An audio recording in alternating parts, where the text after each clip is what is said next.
is up, good people? Jungle Link here. Hope you're doing well.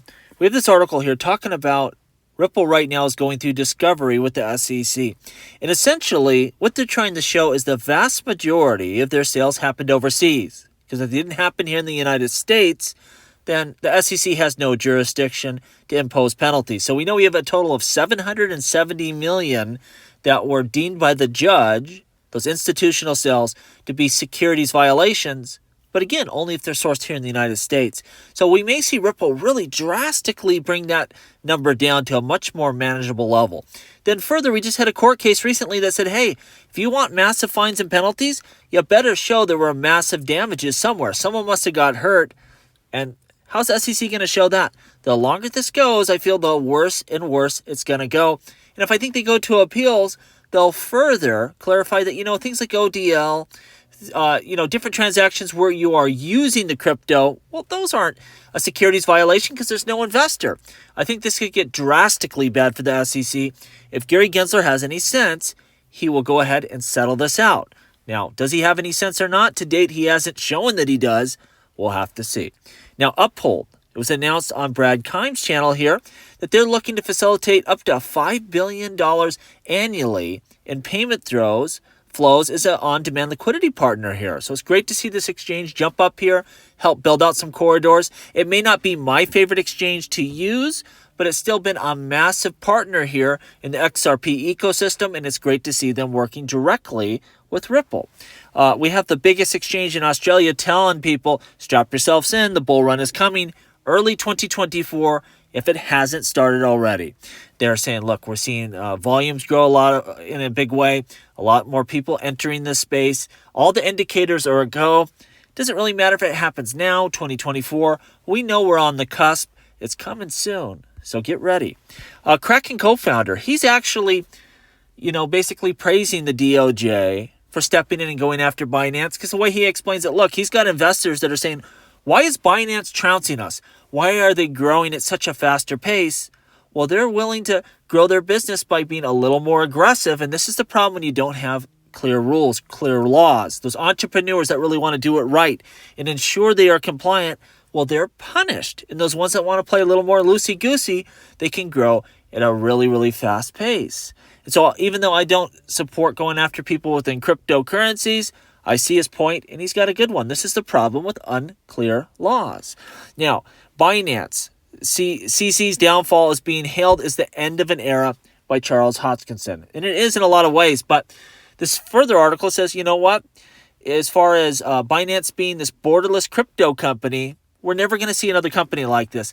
And I strongly disagree with that. I think many businesses in the future will be borderless, will be strictly online, digital in nature. The products and services they sell will be fully digital. This is about the metaverse, building out a whole new spectrum of services and goods, totally digital in nature.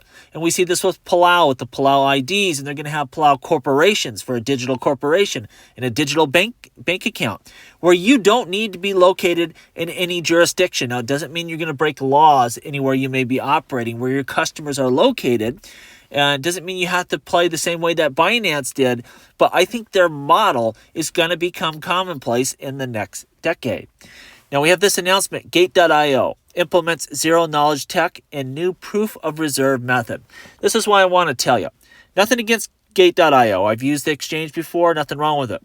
What I'm telling you is just because someone shows you they have reserves, you can't think that means that exchange is safe. And I'm talking about all of them, because we don't know what their liabilities are. Unless they have audited financials like we see with Coinbase, where we know exactly what's going on. If their liabilities exceed their holdings, it doesn't matter that that's your money. In a bankruptcy type of situation, the bankruptcy court will take your value and use it on the company's debts. It's a very dangerous situation, and it's part of the reason why self-custody is so important. You can't trust any of this stuff. Now, hopefully they change the laws in the future and you'll be protected and your money will be exactly that, your value. And it don't matter if one of these exchanges go bankrupt. your money's protected, but that's not the reality of today. So it's good to see if they have the reserves. That's one part of the puzzle, but again, it's only a singular part of it, and you can't rely too much on it. I thought this was a bad move by prosecutors. They don't want CZ to leave. They're saying he needs to stay in the United States until February sentencing because he's a flight risk. Why would the guy come to the United States, plead guilty, when he knows exactly what's going to happen? He could have hid out in Dubai. He's actually trying to solve this issue. There's no reason to be petty here. Let him go back, be with his family. He'll be back in February. That's the purpose of this. He didn't agree to pay $4 billion and to go through all this because he's not going to come back for sentencing. It's just ridiculous, and this is a prosecutor that's just trying to do a power play, essentially. We see once again Bitcoin. A user paid $3 million in fees for a singular transaction. They made a mistake of some sort. Why I bring this up? This happens in all blockchains. And it may not be to this extent. We've never seen a $3 million mistake like this on the XRP ledger, but there's been some big ones. User errors happen with all systems, and this is not special just to Bitcoin. Important to understand that. Lastly, this article here, let's get rid of this ad. Does BlackRock ETF defeat the purpose of investing in Bitcoin? Well, not for me, not for you.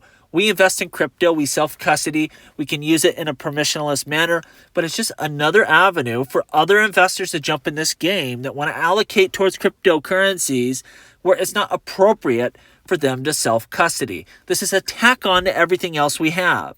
So yes, we're not losing anything by adding ETFs and bringing on hedge funds and endowment funds and major investors. They need custodians, and they're going to trust your BlackRocks, your Fidelities, the ones that already hold all their money. This is going to be great for cryptocurrency long term because we don't lose anything. That's the point of crypto. No one can take away our power when we self-custody. No one can stop us, no country, no institution, and that's why we win at the end of the day and why they are bending the knee now to incorporate us in their system, not the other way around. Let me know what you think down below, and as always, please like, please subscribe. The revolution will be televised right here on Jungle Link.